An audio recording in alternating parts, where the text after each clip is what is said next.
Salut et bienvenue à cette toute nouvelle Critique Express. Le temps presse. Tu as vu ce qui se passe là-bas.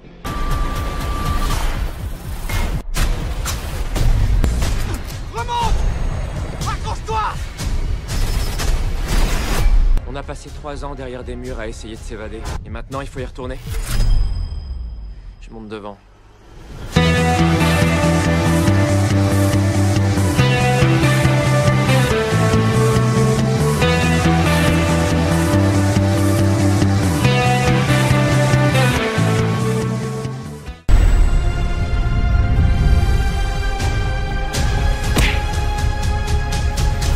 S'il te plaît, Tommy. Je t'en prie. Hey, salut à tous, c'est Chasseur et bienvenue à cette toute nouvelle Critique Express. Aujourd'hui, nous allons nous attaquer au dernier volet d'une saga tellement épique et que j'adore particulièrement, le labyrinthe, le remède mortel. Et avant de commencer l'histoire, mes impressions et tout bordel, laissez-moi vous dire un truc, la saga se termine en beauté totale.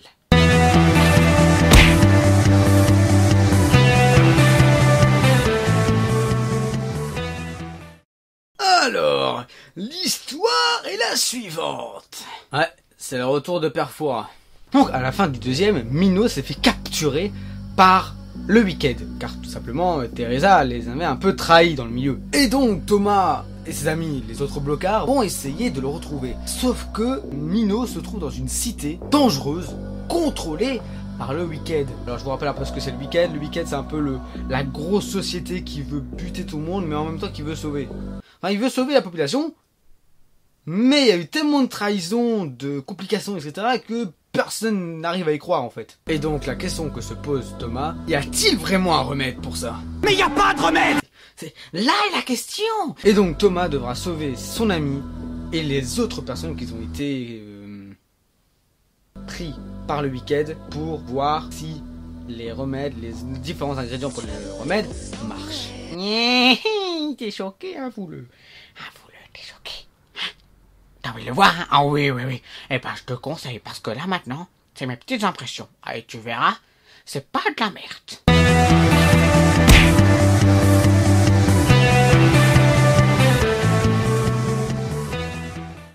Alors, mes impressions... C'est une tuerie. Oh, waouh! Non, sincèrement, il était terriblement génial. C'était... Waouh! Alors, ce qu'il faut savoir aussi, c'est que là où j'ai vu l'avant-première, parce que oui, c'était l'avant-première, et il y avait les trois films. Voilà, il y avait un, de la Terre brûlée, et enfin le remède mortel. Et tout simplement, c'était super génial parce qu'on pouvait voir un peu les comparaisons du premier, deuxième, troisième. Et je trouve franchement, bon, le meilleur, franchement, le top du top, c'est le premier. Hein, bien évidemment, le labyrinthe 1, il était juste excellent, il était génial, il y avait rien à dire. Le remède mortel, c'est quand même le deuxième, hein, parce qu'il y a quand même un petit moment où tu te fais un peu chier en vrai. Il y a toujours un petit truc, bon, 2h22, tu sens qu'il y a toujours un moment où ça va discuter, ça va parler, tout ça. Mais ça dure quoi, 10 secondes. Après, c'est un truc de malade. Non, franchement, il y a de l'action tout le temps. C'est... Allez, comment on appelle ça? Il y a plein de trucs où tu t'y attends pas du tout. Mais sinon, le labyrinthe, le remède mortel est un putain de bon film.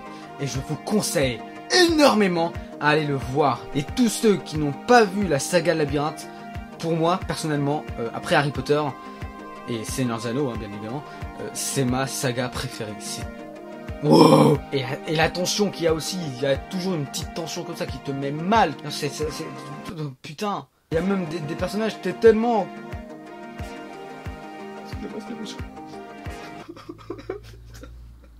Sans spoil, hein, bien évidemment.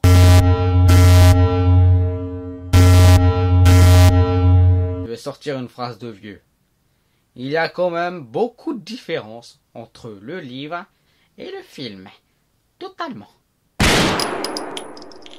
Mais il était bon. C'était tellement stylé, c'était tellement badass. Franchement, faut vraiment le voir.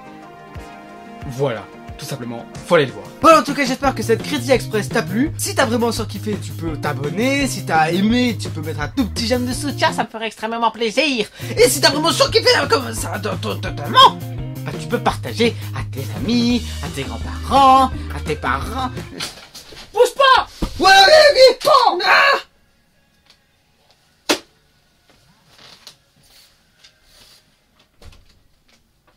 Et à la prochaine!